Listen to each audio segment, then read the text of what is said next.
So let's talk about co-parenting. How does that work for you? How will you?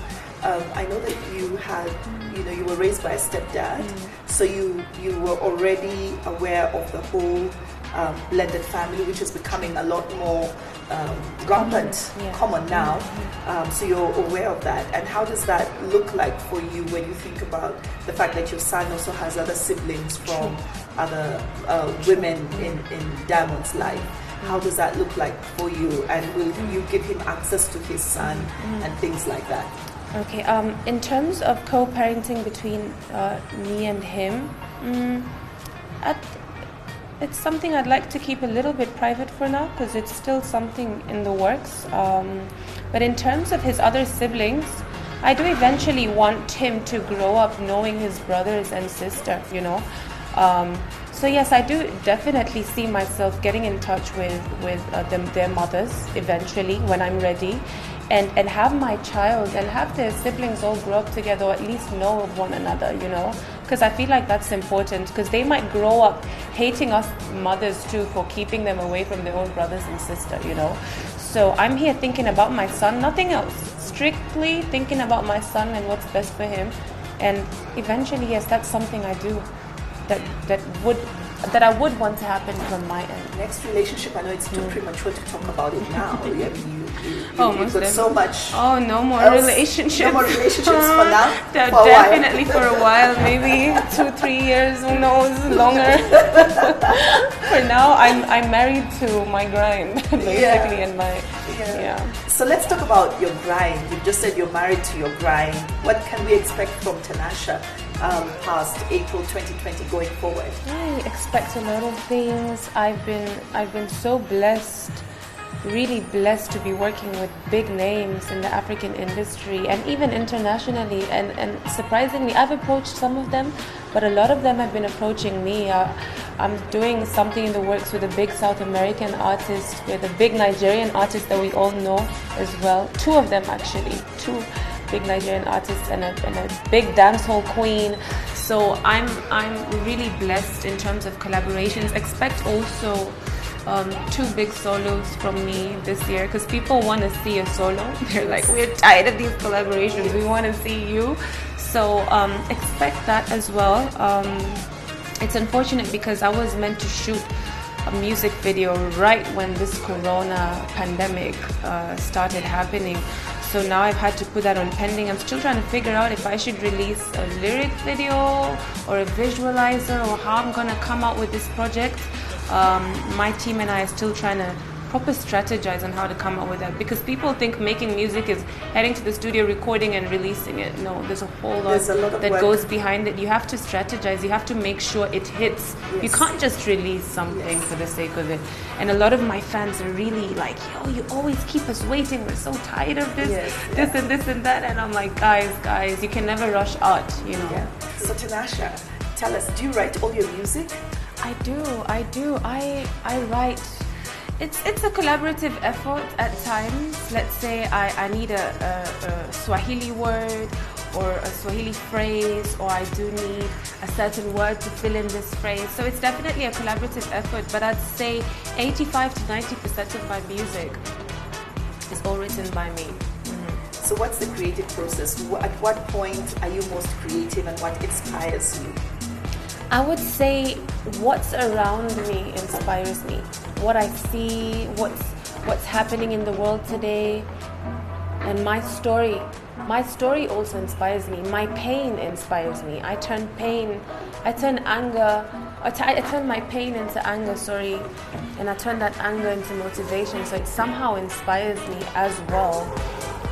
Yeah, because I think that happens with a lot of musicians. I mean, we saw Beyonce with her Lemonade, and that's coming from a place that you're in at that particular time. And people can relate to that. Yes, whatever chapter you're going through in your life, take that as inspiration to keep you going.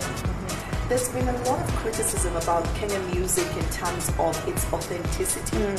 And I think we've made lots of headway right now with the music that we're currently, musicians are putting out. Yeah.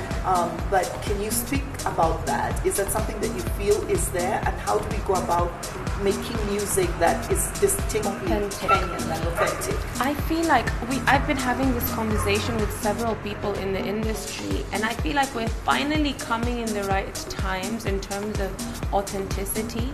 And I feel like what's the Kenyan sound right now? The reason why people even have whatever you just said, the reason why people are saying that, I believe, is because of the fact that Kenyans are so diverse, even in everything that we do. We live in a cosmopolitan city in Nairobi. In every business, music, same applies for entertainment.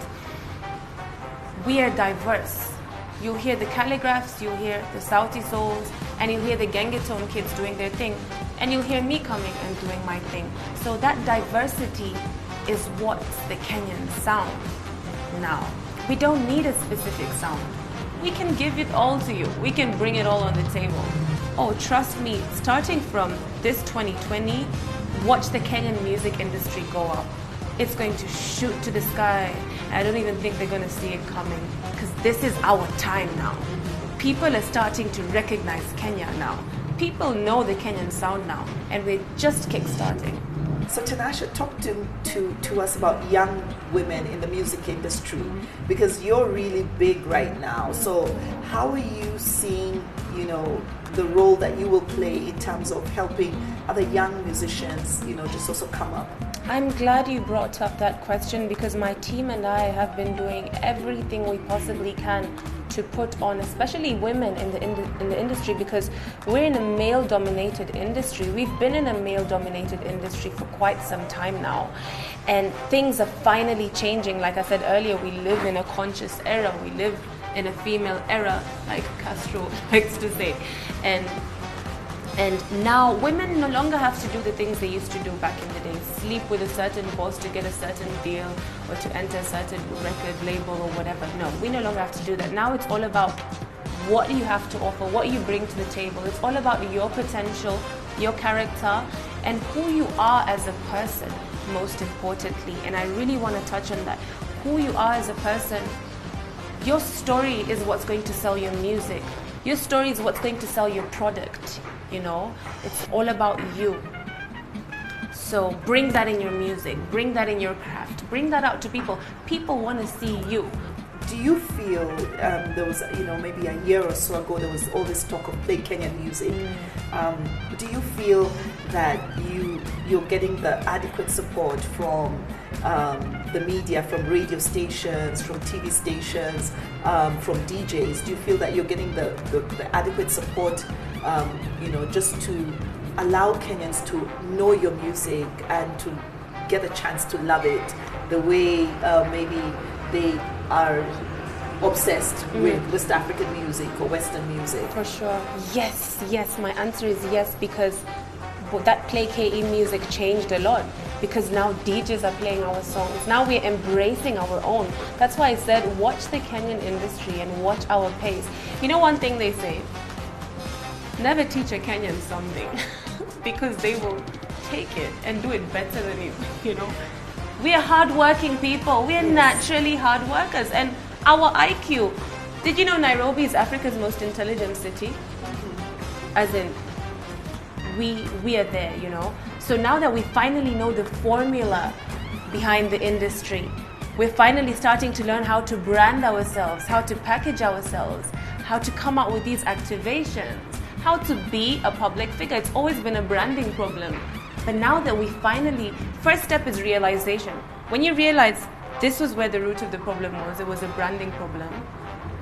Now that we know the formula, things are changing. And I think you can see it for yourself. Yeah. We're really starting to embrace our own right now. So shout out to all the DJs, radio stations, TV stations, and everybody else playing our music out there, because this is what's going to bring Kenya on the map. We need to put Kenya out there.